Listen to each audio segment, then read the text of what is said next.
Hello and welcome to Personable, a podcast focused on speaking to the world's best, enabling you to become the best that you can be. I am your host, Harvey Bracken-Smith, and today I'm hugely honored to be joined by Diego Day.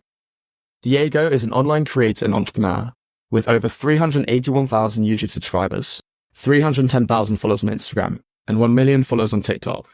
His videos often express high levels of confidence in which he'll go up to anyone in the street and strike up a conversation.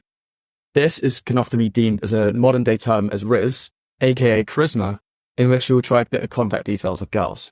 He also runs a course and a community called Truth.io, in which he promises to improve the mental, physical, environmental, social, monetary, and dating aspects of your life. I feel hugely honored to speak to someone like Diego, and I feel very honored for him to come onto my podcast. So Diego, I want to start with the first question of what were you doing up to the point that led you to making your social media in the first place? I think this is a massively important question. First of all, thank you. It was a very nice introduction. One of the best I've ever been on to receive. So thank you for having me on for starters, bro. It's a super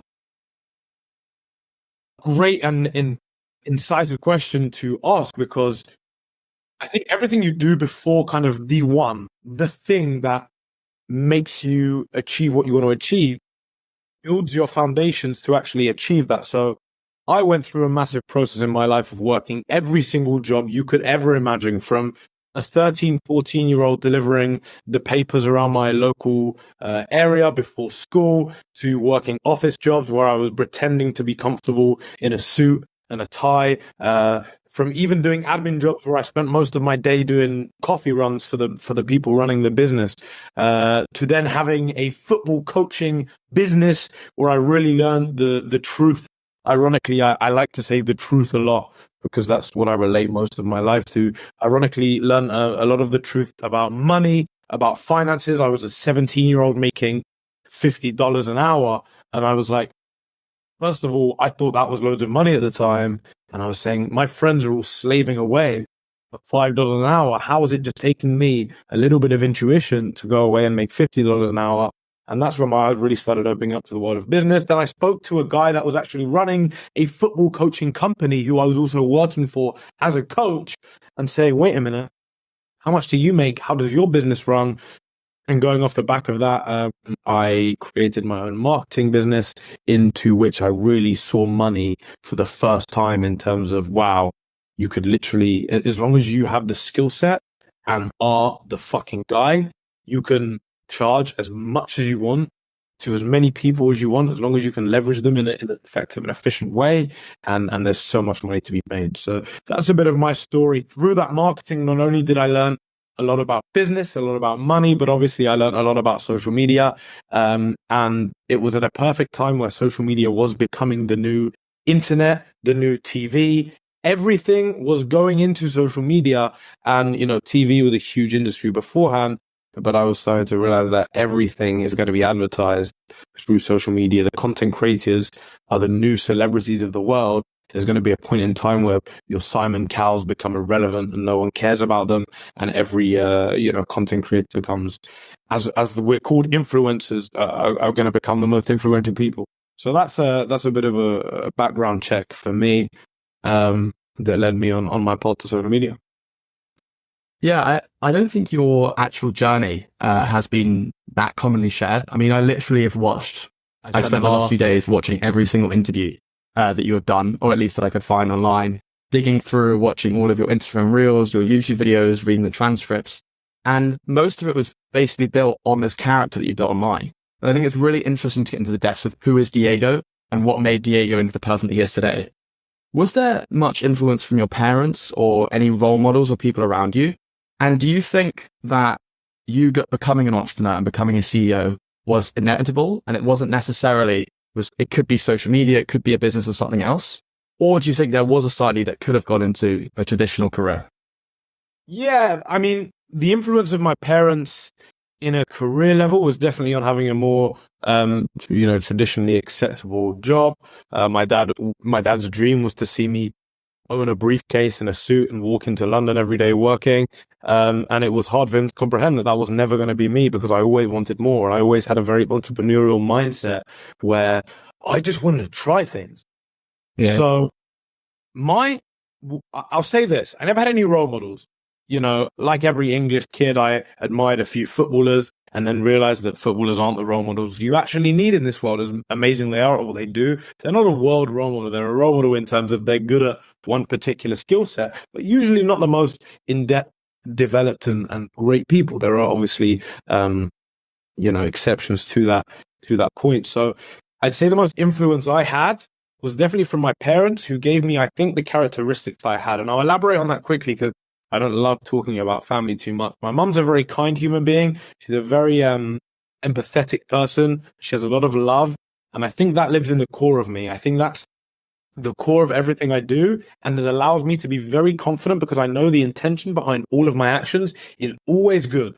I have 100% confidence in myself that I have good intentions behind everything I do. Every conversation I have, every comment I make, every post I post, everything I project into this world, I'm super confident. I trust myself that the intentions behind it are good. I'm not meant to inflict any damage upon anyone else. And I'm always empathetic where I can be and where I remind myself to be. And in contrary to that, I think my dad allowed me to see a more playful, cocky side to a man. Definitely masculine traits in terms of leading a family, being a stubborn, confident and hardworking man. And within these two, you kind of have a mix of a man who's very confident, outgoing, hardworking, but also has a loving, kind underneath an emotion, which has created someone who can show the life that I live and lead by example, but also have the empathy to share that online with good intentions, with in the intentions of helping and sharing, again, ironically, the truth behind it all. Yeah, I think those sort of key character traits, of which confidence and masculinity, at least from my point of view in consuming your content, are two of the most forefront things in which people not only respect you, but they also want to be like you. And they're two things that in this podcast I really want to get across and really dig into. But that's for a few minutes later. I still want to go on this path of social media. So we've gone on this journey in which you're an entrepreneur and you realize, hey, I can make money and I can use my intuition to do so. But how did this start? How did you actually start making videos? Was this through TikTok? Was this another form of social media? And how did this transition into the content that you make today?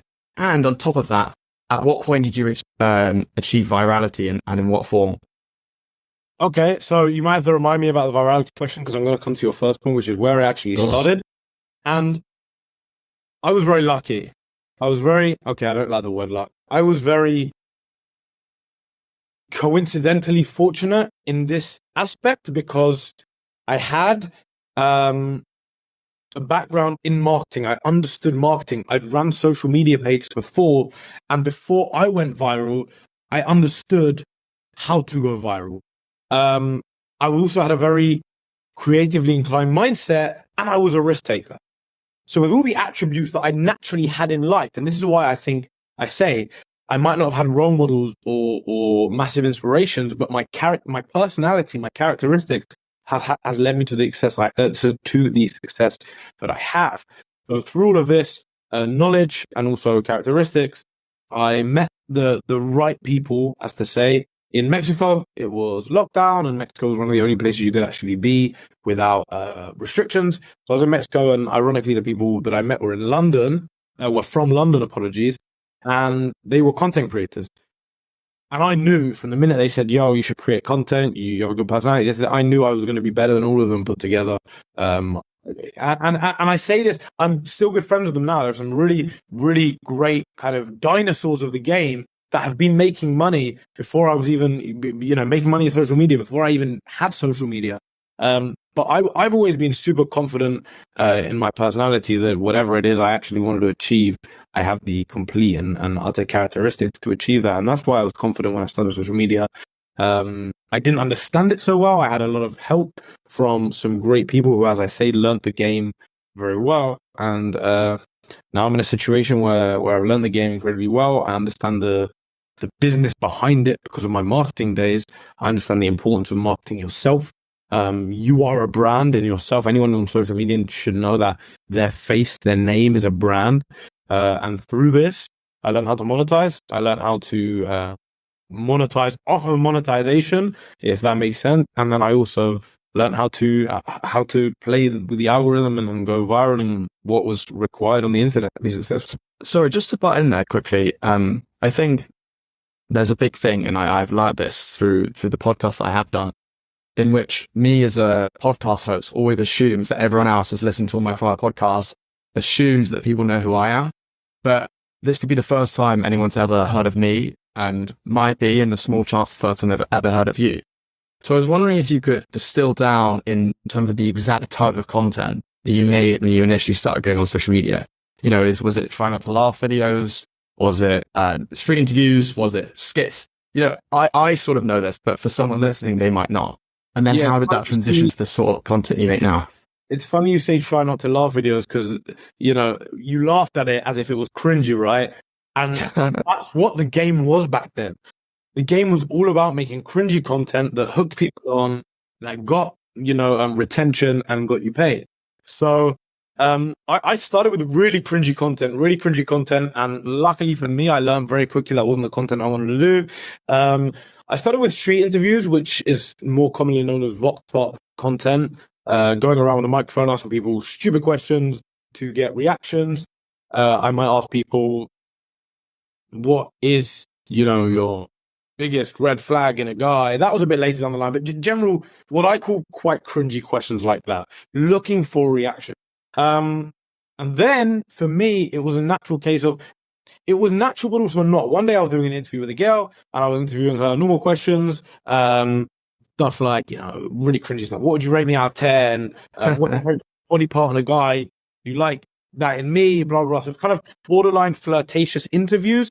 And this specific girl and this specific video did, in the end, I think over 25 million views on TikTok. It was probably the kickstart to my huge virality. That really boosted. I'd been viral before, but not to that level, not to that extent. That really boosted a lot of platforms for me. And essentially the comments were just, saying that I Rizz the fuck out of her. Rizz wasn't a word back then. So more like the game was unreal, like bro flipped the script. And it was just a case of me making a girl that was initially quite hard and stubborn to get super into me. I had her stumbling her words. So it was what we call now Rizz in an essence. And what is Rizz? For those that don't know what it is. So Rizz, as you said before, it orientates off the word charisma, but the definition of Rizz, and this is a lot of people still don't know, Rizz isn't just game. The definition of Rizz is getting a girl that wouldn't initially like you or be interested in you to, by the end of the conversation or by spending time with her, whatever way, basically making her like you. So the transformation of a woman's sexual desire, if you like, to make her into you as opposed to where before she wasn't as attracted to you. Sure. On that point, I think a lot of people are very wary of the word manipulation these days. And I've listened to your response in prior interviews in which, there's a negative connotation around the word manipulation in the sense that it's always bad. Manipulate you through scammers, manipulate you in negative means. But you have often talked about in prior interviews and in prior experiences, this idea of manipulation being a good thing in this sense through Rizz in terms of connecting people that want to be together. I was wondering if you could describe to me how one Rizz is. It doesn't have to just be in a romantic setting, but I think also in a life setting, in business, in social settings, in school settings with teachers. I don't know if these can all be applied to different areas, but you often talk about this idea of having an energy about you and using that to like people. I was wondering if you could break that down either just in a romantic setting or more generally, and what that means and how other people can replicate it. So by definition, Rizz is what I've just said. But then if you look at what Rizz requires, is the characteristical traits that a man poses. For example, as you remarked there, for me, Rizz is heavily reliant on your energy as a person. And your energy as a person is heavily reliant on the lifestyle you live and the confidence you have and portray. So it's all very intertwined, more than you think. I would argue that Rizz, being able to chat to girls goes all the way back to the diet you have, to the sleep you get, to the food you get, to the exercise you do, and to the lifestyle you treat yourself with. I I would say as a man who's wanting to achieve a status of high-level Rizz, as to say, you're definitely looking at mastering your energy. You're definitely looking at, I mean, you're touching on the word of manipulation. Yeah, I think manipulation has a lot of bad connotations. It's not so to say manipulation is a good thing. It's more to say that manipulation is way more common than people want to admit. In terms of, if I said to someone, you are a manipulator, they'd react as to say, what did you just call me? As if I called them a piece of shit. But the truth of the matter is that we manipulate everyone on a day-to-day basis. We're continuously, as humans, trying to manipulate people to envision ourselves the way we want to be, as opposed to the way we are, because none of us are actually, openly insecure and showing of our insecurities. We all try to hide our insecurities. We all try to mask our pain, our again, insecurities, whatever's going wrong in our life, and portray ourselves as these perfect human beings, especially on social media. So social media is one big manipulation scheme that people are allowed to go and live a fake life. So yeah, it's less of it being a good thing and more of it being a thing that's much more normalized and people don't want to comprehend. However, going on to the point of back onto the point of rizzing and how someone becomes good at rizzing is very much improving your energy, learning the art of manipulating your own beauty, which I'd say again consists of energy. Energy is attractive. Energy is one of the hardest things to say no to. Good energy is limited in this world now, and people want it because good energy is contagious. People want to be around good energy, even if they just utilize that good energy and don't portray it again. They just want to take it to live, to breathe your good energy, and then portray their bad energy. Everyone wants good energy in their life. So that for me is how someone could improve their Rizz, work on their energy, master their energy. Yeah, I want to go a bit further down that point. So I'm 19 years old, nearly 20 years old, I think. From a very young age, I wanted to improve myself. I started reselling clothes when I was like 12, made several thousands doing that. I went to one of the best stores in the world, and there I learned, I learned to trade stocks. I tried to build a startup. A lot of things that went really badly, and the point is not to say what I did, but rather this personal development journey in which I would watch videos online, how to make money, how to learn, how to grow, and similarly with my fitness. And I feel like I'm at a point in my life, like that I'm in, relatively much better physical shape. Career-wise, I'm doing a lot better. Education-wise, I'm doing a lot better. And a lot of the factors of which would put me through what they call in today's world of a high-value man I have. And if you put me in a business setting, I'm the most high energy, most confident person in the world. But then in other settings, even though I have the fitness and the other attributes, I still don't have this confidence within me, particularly around people I don't know as much. So there's often this idea of improve yourself. But you can see people online like a fat comedian, or someone that isn't in the best shape or isn't necessarily the most successful, but yet has good luck with women, or is the brightest light in the room because of their energy. And so I feel like although there is a connection between getting fit and making more money, you create this good energy. I was wondering if you had any thoughts about how to create this good energy if, you get fit and it's still not working, or if you're not fit and how to create this good energy nonetheless. Yeah, so for sure, creating the foundations that have that good energy is one thing, but everyone has the ability to maintain a good energy. It's just about then portraying it or having the confidence to portray it. So if you've built a foundation of a very healthy lifestyle, the way you're fit, you're moving well, you're intelligent, you work your brain well, you rest well, your energy will be good. And you've set a great example. You have the ability to be high energy in certain situations. I delve into you as a person, someone who doesn't know you, and say, the meaning behind that to most people that have that problem would probably be that you trust yourself much more in a business aspect. So you're less anxious to portray that good energy, because something about good energy is good energy can be shut down. Now, I would go on to say in a business aspect, you've failed enough. You've learned enough to know that failure can be a good thing as much as a bad thing. You're not scared to fail. You back yourself, you trust yourself. And when you trust yourself and back yourself, you have an underlying confidence. And when you have an underlying confidence, you can portray your energy without necessarily second guessing it, without, worrying about it so much. Maybe you haven't had them same experiences publicly, socially, where you're really trustworthy of yourself to not only do what you need to do, but actually accept the failure behind it. And, you've probably come to terms with someone not liking your business idea. Have you come to terms with someone not liking the person you are public? That was one of the hardest things for me. Yeah. I'm a person who loves love. I fucking love love. I love people to love me. One of my biggest, unconscious insecurities at school was that I really wanted everyone to like me, but actually did the complete opposite in the end. It pushed people away from liking me. And I still have the same idea now. I just say, I still love to be loved. I still like everyone to love me, but I would say I've understood the reality of the world more, which is no one's ever going to, not everyone's always ever going to love you. So you just have to express yourself and do the best you can as a person, and people will perceive how people will perceive.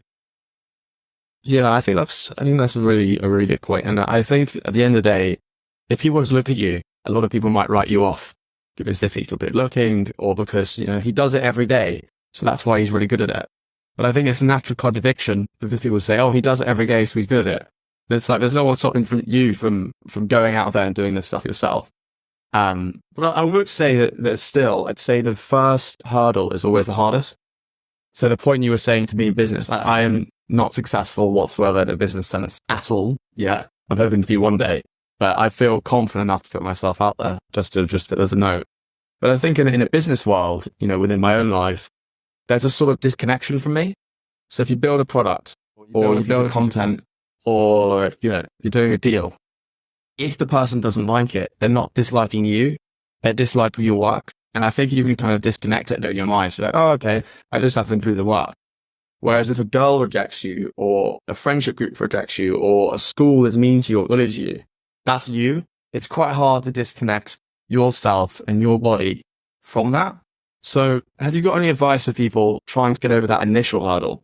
So, people be, they're trying to get fit, or they're trying to improve their cold calling, or going up to people in the street, but they've had really harsh rejections and people being really mean to them and hurting them, not their business, but them. How do people get over that? I think that's a big problem for a lot of young men and young women these days when trying to do these things, but failing at the first step because they feel that the fear of failure is so high comparatively to the small win that it might present. Yeah, I'm very empathetic. I'm very, very empathetic with people to a certain extent, because I understand the pressure of society. People are scared to fail because the judgment level is so high now. Everyone's so shallow. Everyone's judging everyone so quickly. Girls are, putting so much, throwing so much shade on guys for not being successful, for not being, millionaires. When, this was never a thing. A guy was never expected to be a millionaire. It was just kind of, you're expected to provide a shelter and food on the table for your family. But now guys are expected to all be millionaires. It's very simple. They're all expected to drive a sports car and be able to fly in private jets and blah, blah, blah, blah. But that's also a reality of social media and less a reality in real life. My advice to men would be maybe less advice and more an analogy. Life is like a running race, but you can't see necessarily the people you're in a race with, because they could be on the other side of the world, they could be next door to you, or they could be down the road to you. You don't know where they are. The problem is we can't visually see that when we're not doing anything, there are people overtaking us. There are people taking the opportunity that we should be taking. There are people getting ahead of us in life. There are people taking the girlfriend that we want. There are people taking the house that we wanted to buy, that we should have been working towards and should have been, earning the money and developing ourselves to a level to get there. So I think one of the problems in this life is people are very shallow and they only judge what they actually see, as opposed to understand the reality of what's going on, which is people are living your dream every day. And until you start to take action, until you start to fail, learn your lesson, you're not going to actually get yourself in that race, and you're just going to end up watching the world go by you. I'd say that the next piece of massive motivation I can give someone is, if you're looking at it like, I'm really nervous to jump because I'm pretty sure I'm going to fail, my advice to you would be, even if you are 100% sure you're going to fail, I would do it anyway. And I don't think anyone's given that advice ever. I've never seen that advice. The only advice I see is, you could fail, so what? Get up, learn again. I top that and say, if you are 1 million, if it is a certified failure, on the condition that you're not doing anything else, then do it anyway. If that's your only option and you're going to fail and you know you're going to fail, do it anyway and go in there with the most open mind, with the most optimistic mindset. What can I learn? What can I take away from this to become a more rounded, a more grown, and a stronger human being? But what if I responded to that and said, I think that's phenomenal advice, but I think that there's not only a mental aspect to a lot of things, but there's also a physical aspect. So for me, when my anxiety peaks, and I saw you do a video series recently about asking people, do they have social anxiety? In, that business situation, I'm like calm and relaxed. My heart rate is resting. It's not anything.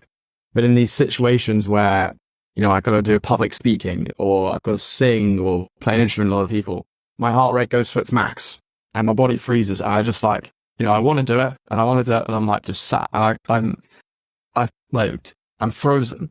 So what do you think the way is to actually get yourself to do it?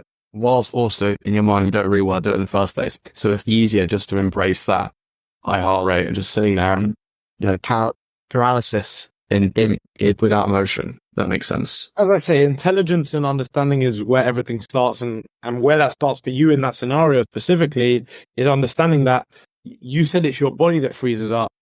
It's impossible, right? It's impossible for your body to freeze up because your body is controlled by your mind.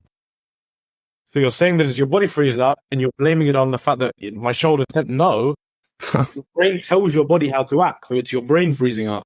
So you've actually created a self-indulged mental block. And it's only you to get out of that. I mean, what exactly can I, it's like when you're telling someone really stressed to calm down, you can sit there and tell them, bro, calm down. But he's only going to calm down if he wants to calm down. He's not going to calm down because you to calm down.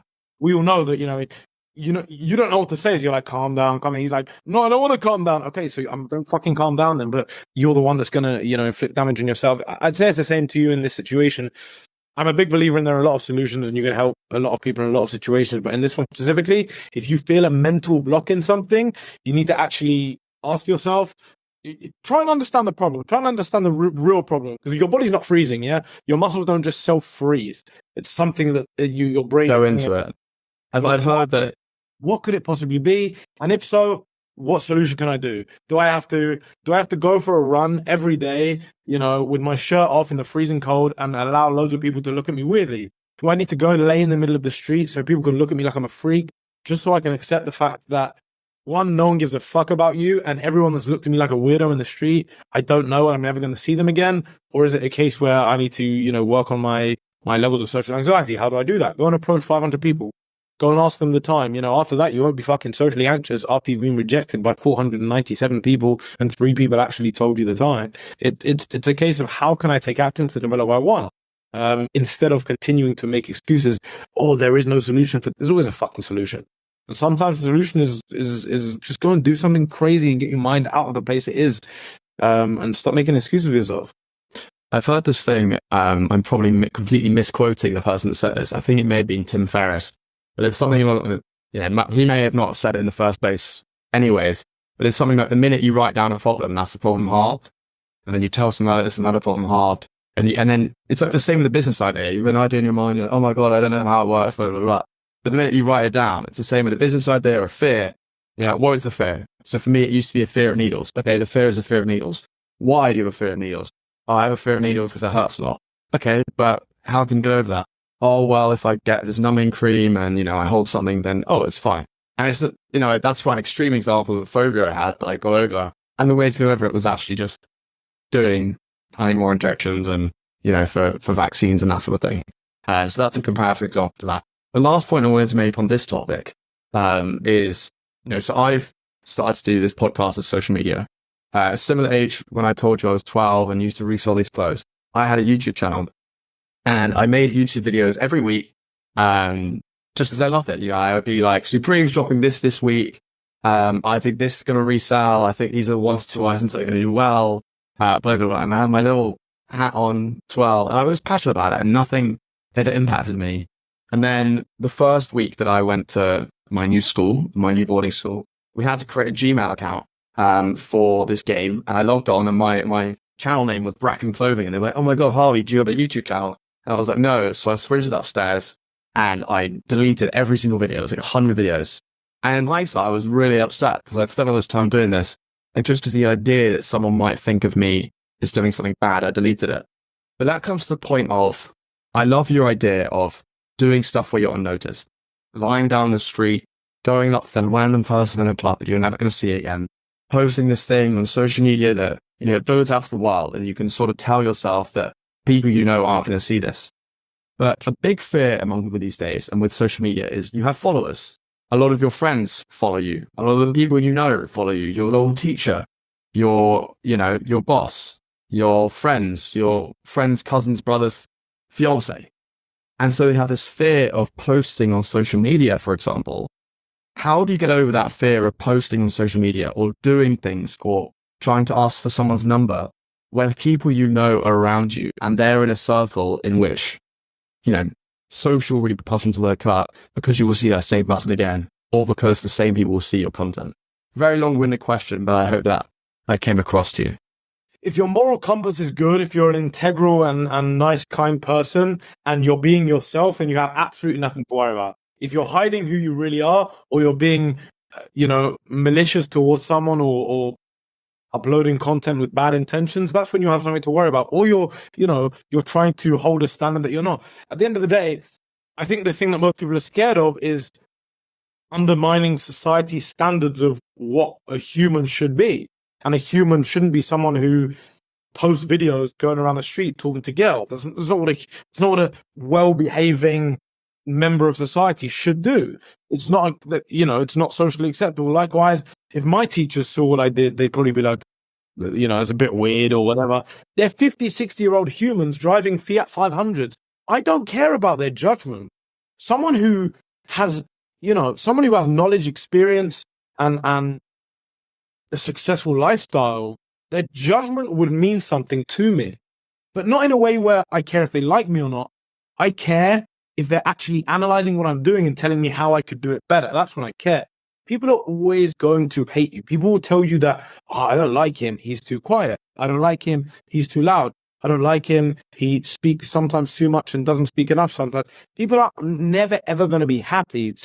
The most purposeful and fruitful way you can live is serve a purpose and be empathetic toward everyone in the world. Be loving, be kind, try your hardest to make everyone around you smile. It's the only way to achieve true happiness. And if you can do something around this that provides more use, more advice, more help, more love, and more money, then brilliant. But the core of everything you should do is empathy, love, and kindness. Why do you think your content has resonated with people so much? Because they're scared to do what I do. They're so scared to do what I do that they'd rather, and it's not only that they don't like it because they're scared to do what I do, it's more comfortable to live through me. They're more comfortable sitting at home watching me do it than actually do it themselves. They don't have interactions with girls. They're watching me like, I wonder how this guy talks to a girl because I've never talked to a girl in my fucking life. People see me on the street and go, bro, what you do is amazing. I really do not believe what I do is amazing or revolutionary. I see the older people I talk to more go, bro, back in the day, I used to do what you do. I was like, I'm sure you fucking did, because you didn't have Tinder and you didn't have time to sit at home exploring raps, searching for the love of your life. You just saw a girl and thought she was beautiful. You went to speak to her. I don't think I'm doing anything revolutionary. Yes, I have a bit of charm. I have a good energy. I have green eyes. I play on that. I have long fucking feminine hair. I get it. Yeah, I get the image. But in reality, what I'm doing is no trick. It's no revolutionary program. One thing I do very well is analyze the psychology behind everything and understand the truth and the transparency behind everything. But apart from my actual videos, what I do, I think it just resonates with people because, they don't even know what girls are like. They don't know how girls perceive someone approaching them. And the only way they can actually see it is by watching my videos, because they're not going to fucking approach them. Do you think we're in a society of weak men and that society is failing in that regard? Or do you think it's just an amplification of those weak men that have been around for generations and it's just that they now have a voice? No, men have weakened over time for sure. I tell you what, I don't know when it was exactly. I haven't been around long enough to analyze everything in great detail and assess the whole history of this country. But there was a point in time in the last 5, 6, 7 years where one girl stood up, or a guy stood up and said, I want to, cut my penis off and change gender.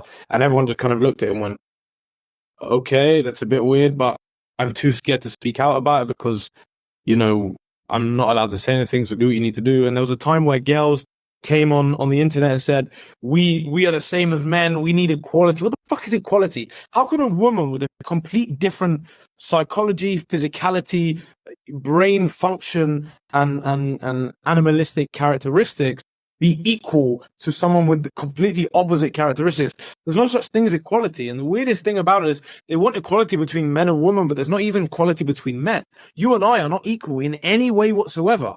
We have different levels of intelligence. We have different levels of physicality traits. We have different upbringings. We have different experience exposed to society. If you and I were standing in any situation in life, the outcome would always be different. If we had to go and get, we had an hour challenge to go and get free food, we wouldn't have equal results. Different people would say yes to you, different people would say yes to me, and vice versa, because someone might like a more, well-spoken individual. I'm not complaining at you that I don't have equal rights of speech, right? That I swear more than you do. That's not equality. That's just because humans are different. Anyway, I've gone on a bit of a tangent. The point is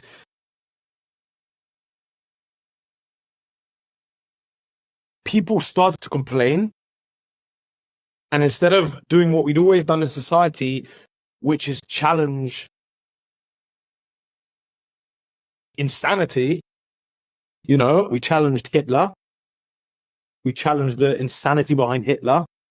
We challenged general insanity in this world. Instead of challenging it, we just kind of said, oh, we've lost our voices a bit. Let's let them do it and see how it pans out. Now it's just, they took an inch and then took a mile. It's spiraled out of control, and people are coming up with the most bizarre arguments. And we're now in a society where not only are insane things normalized, but we don't have free speech anymore. The only people that have free speech are the people rebelling against science, rebelling against nature. I don't know how that works. That the only people rebelling against logic have the voices, and the people that live their lives based on logic and intelligence and experience now have no freedom of speech. It's crazy. So there's a bit of a story behind it. I was listening to Joe Rogan podcast today. I'm very interested in the impact that has social media had on people. I actually delete all of my social media in the time. My screen time has, gone down by 1/10, and I use Instagram on Google these days, and just try and stop it because I think it's having a really negative impact on my mind. But with this idea of free speech, I honestly think that having an opinion these days puts you at either the far left politically or the far right politically, and that everyone is just in the middle because no one has an opinion on anything or fear of getting cancelled. And with the rise of ChatGPT and Google's Gemini, which is its version of ChatGPT, Joe was basically talking about looking back at historical things like Nazi soldiers or like Napoleon soldiers, and it asked Gemini to visualize them, like give me pictures of what these soldiers look like. And the Nazi soldiers were like every race under the sun. They were Asian, they were black, they were white. And it was just a complete misrepresentation of what it looked like in the past. And that he was saying that he thought it was really interesting because there's such a major fuck up on something like Gemini, which is supposed to be their ChatGPT competitor. It's supposed to be their race AI, which is, NVIDIA's valued at $2-3 trillion. It's their thing to become a multi-trillion-dollar company. The engineers, there's no doubt that they would have noticed that the soldiers were not, all these different races. This is wrong. But he thought that it was actually because if not a single one of the engineers actually wanted to speak out against free speech.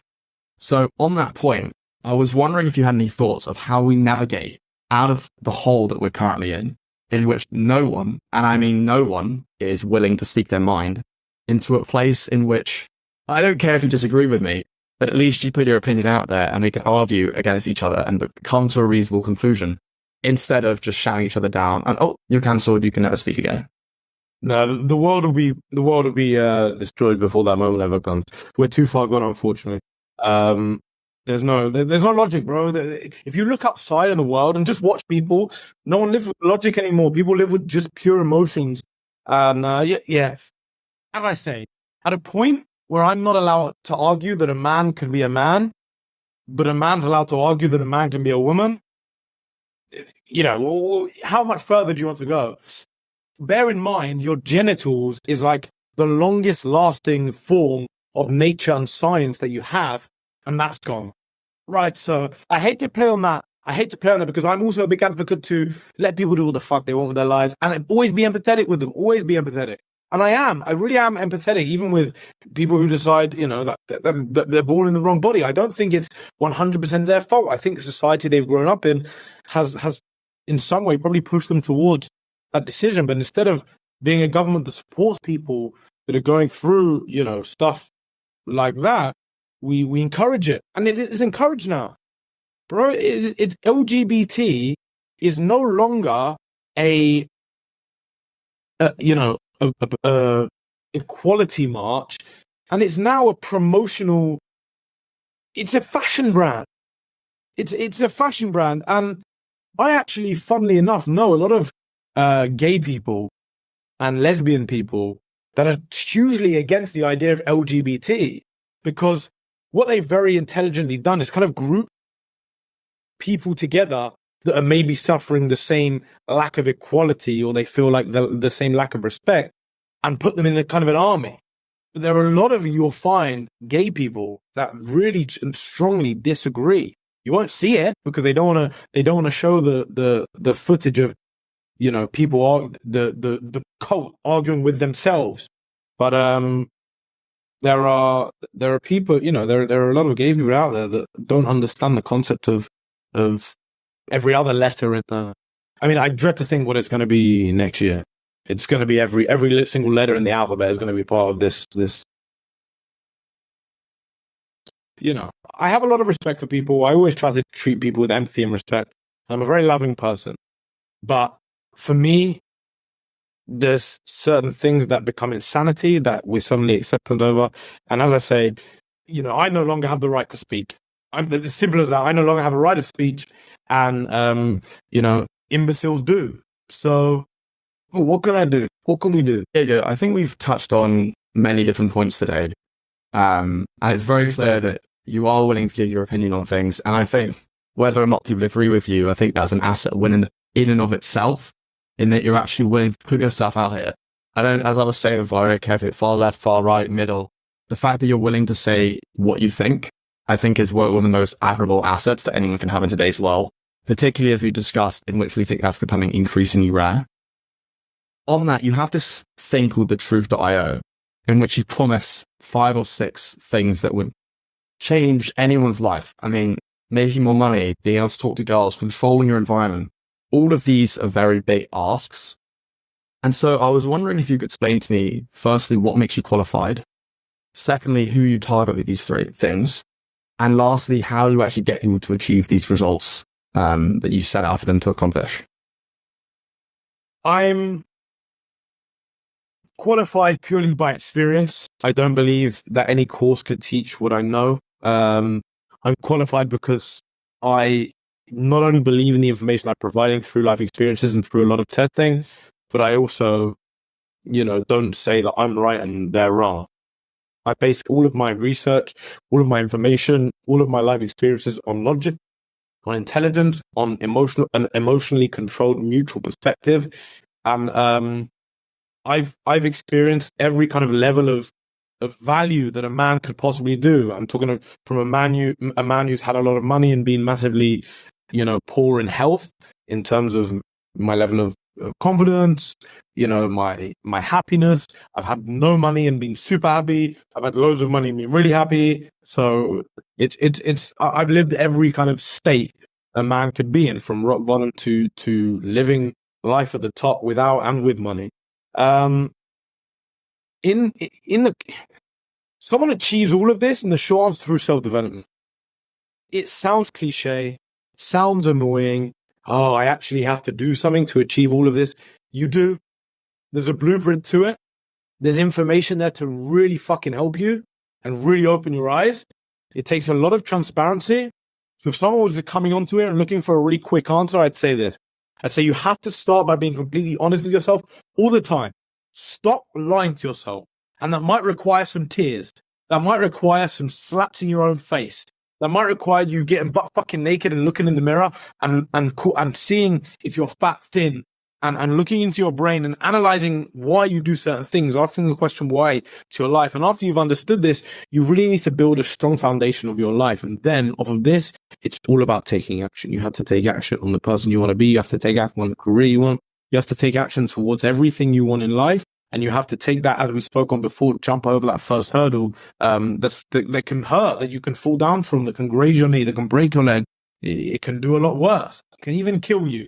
You have to be willing to live rather than to be alive. You have to be willing to really live a life. I have 3 final questions that I hope we can rattle off really quickly. The first being, in a short answer, what are 3 things that you would change about today's world to make it a better place?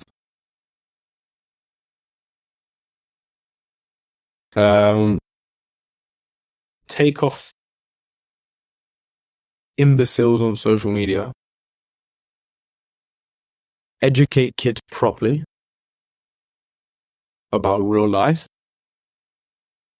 And the third thing would be, you have the governmental system, which I'm not going to get into because that's storing the people around and around for years and years and years. I'm more looking at the past 5 years where everything's going wrong, and allow or make it societistically acceptable for men to be men. And I think when men start being men, the world becomes a better place. Let kids be kids. Let men be men. Stop teaching kids what gender they want to be. Allow men to lead relationships and lead society in the way they should, with the backing of women, the love and care of women. Northern Russia, what does the future look like for you? Right. No, for me, it's just about sharing the truth. I'm sure I'll be kicked off the internet sooner or later, but until then, I intend to keep trying to make people smile, keep trying to make people's lives better. I want to impact so much. I have so much motivation to impact people, have a great positive impact. So the future for me just looks like loads of great projects, diversifying my content and my brand, all in the purpose to make money. And also, more importantly, to have a positive impact on people, to allow people to live a happier and more content life, understanding, more about themselves, being more truthful with themselves, and seeing their actual version of happiness rather than living in society's version of happiness. And my final question, I ask this to every guest, and the question is as follows. What is one thing that you would want a listener of this podcast to take away? It could be something that you have said or something that you haven't said yet. If you're comfortable, if you feel like you're in a comfort zone, and this generally goes for people, below 30 years old, 35. If you're comfortable, then you're doing something wrong. If you feel a constant level of comfort, you're doing something wrong. Put yourself in as many uncomfortable positions as you can. Don't never ever be scared or be anxious to be exposed to discomfort. Grow as much as you can, and as I said before, relating to what I said before, fail even when you know all odds and all cards are against you. Fail. Thank you, Diego. I feel hugely privileged to have you on today. And for those of you who don't know, I actually used your own advice and went up to you on the street to get you on this podcast today. And I feel amazed that you accepted to do it. And I feel like we've got some very valuable content that people will be able to learn from. So thank you again. Again, thank you for having me, bro.